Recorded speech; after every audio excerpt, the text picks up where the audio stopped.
فضيحة زوجية تهز حي مصر الجديدة. هيام اتجوزت زميلها في الدراسة واستمر جوازهم 15 سنة في استقرار وما كانش في بينهم أي خلافات، وخلفوا طفلين. لكن المشاكل بدأت لما جارة هيام قالت لها إنها شافت جوزها مع طالبة في ثانوي في علاقة غير شرعية في بيتهم. فحبت الزوجة إنها تتأكد، فراحت عند جارتهم وبصت من الشباك وشافت الطالبة اللي في ثانوي وهي بترتدي ملابس النوم، فاتأكدت وبدون شك إن هو جوزها بيخونها في بيتها.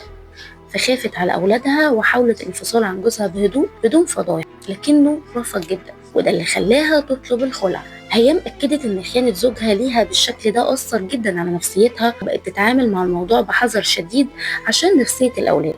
السؤال ليكم، لو في ست جوزها خانها في بيتها ولكن هي مخلفة منه أولاد، هل لما تطلب الخلع تبقى ست بتحافظ على كرامتها ولا ست أنانية بتخرب بيت أولادها؟